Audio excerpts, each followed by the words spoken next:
E aí, beleza? Sou Daniel da Vegan Cheese Lover e nesse canal eu te ensino a fazer o melhor queijo vegetal que você já comeu, com mais sabor e com gosto de queijo.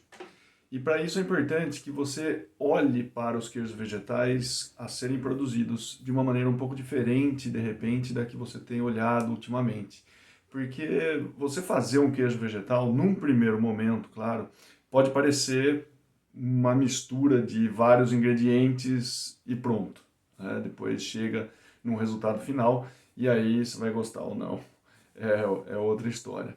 Mas o importante é que quando a gente olha para uma receita, ela tem, na verdade, algumas invariações, vamos colocar assim. Tá? Ou seja, é possível a gente perceber uma certa estrutura nas receitas de queijo vegetal, ou para o próprio queijo vegetal, de uma maneira bem generalizada, é possível a gente olhar para ele e perceber uma estrutura que está por trás disso. Tá? Então é sobre isso que eu quero falar agora, porque essa estrutura ela pode ser dividida em partes para que a gente possa compreender um pouco melhor o que está por trás disso e, eventualmente, você ter uma segurança um pouco maior na hora de poder escolher os ingredientes que você vai fazer o seu queijo vegetal, né? E, de repente, um segundo momento ainda é você ter alguma certa autonomia para poder substituir ingredientes, para poder fazer, de repente, a sua própria receita, né?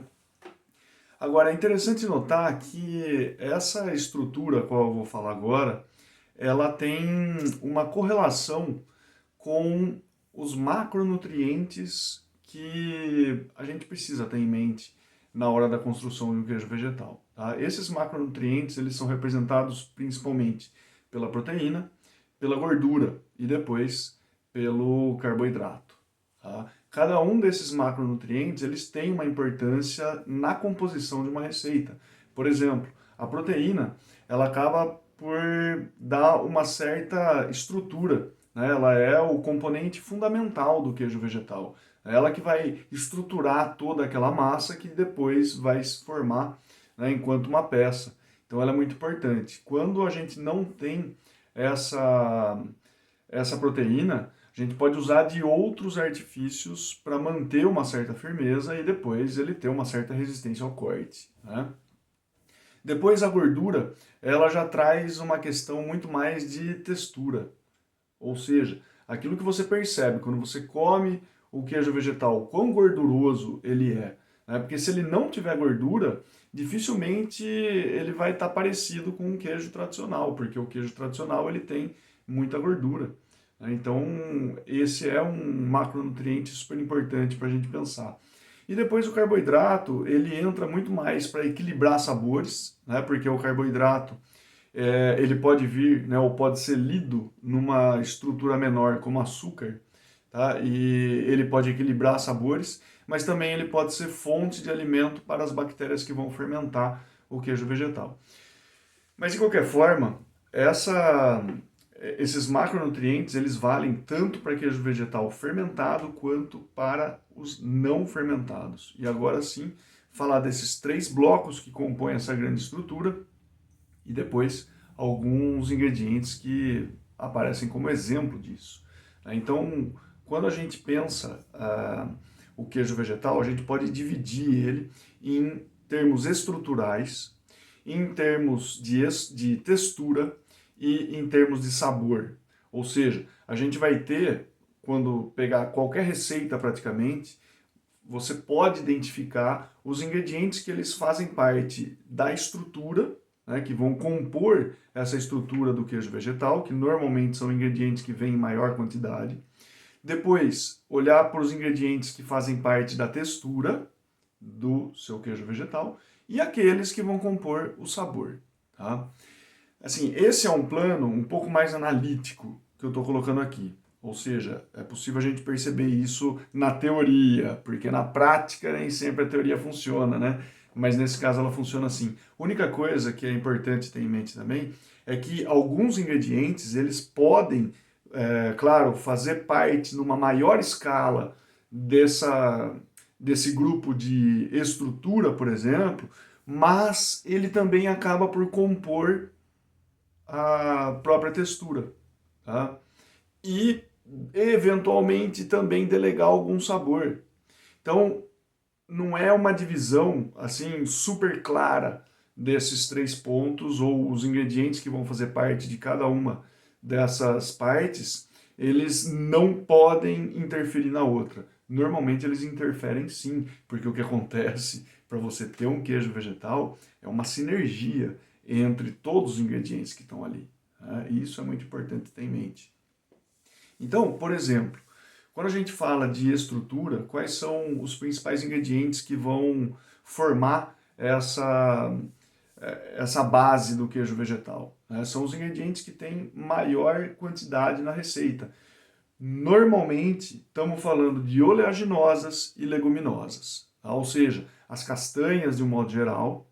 Depois, você pode ter também leguminosas como grão de bico, como feijão, lentilha, né? Esse tipo de leguminosa, a própria soja, né, pode aparecer também. O amendoim, ele pode aparecer, apesar, né, de ele ser uma leguminosa, o comportamento dele é muito mais como uma oleaginosa.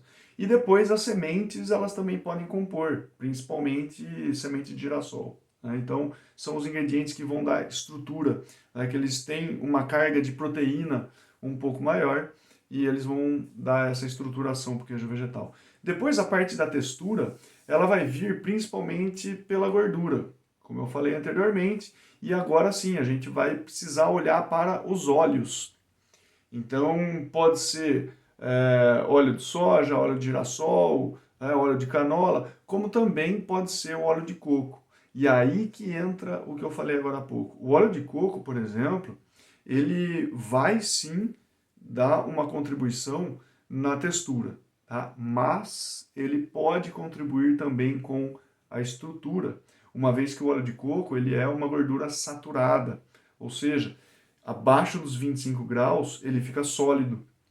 Então, quando o seu queijo vegetal está na geladeira, ele vai estar abaixo dos 25 graus, esse óleo de coco ele vai ficar mais sólido e a partir de então ele está contribuindo também com a estrutura, tá?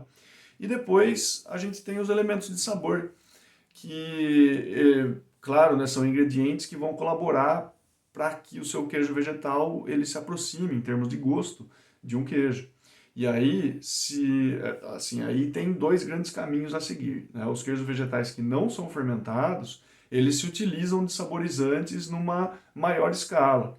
E aí são ingredientes do tipo levedura nutricional, alho em pó, cebola em pó, mostarda em pó, né? Normalmente são ingredientes em pó, justamente para não deixar esse queijo vegetal mais líquido, né? Podendo ter também outros toques de especiarias, de ervas, enfim, para compor tudo isso daí, né? E um outro grande caminho de sabor é o caminho da fermentação, porque as próprias bactérias que vão ser inoculadas ali, elas vão desenvolver sabor, né? Elas vão produzir elementos de sabor. E agora, olha só que interessante um queijo vegetal que ele tenha apenas castanha de caju, probiótico e sal. Tá? Então, desses três ingredientes aqui, o que faz parte da estrutura, da textura e do sabor? Da estrutura é a castanha de caju. Da textura é a castanha de caju, mas também a ação das bactérias. Porque as bactérias elas vão produzir ácido que vão fazer com que as proteínas se coagulem, né? Então não é só a gordura que está presente na castanha de caju, mas é a ação das bactérias sobre a proteína que está presente na castanha de caju, que também vai fazer parte da textura, né? E depois, ingredientes de sabor, as bactérias que vão dar conta disso. É claro que o sal ele está ali para enaltecer sabores, mas é esse probiótico que está cheio de bactérias que vai fazer com que elas consumam os carboidratos presentes na castanha de caju, para que então acabe fazendo toda a magia do sabor e de um queijo vegetal que sim, vai ter gosto de queijo.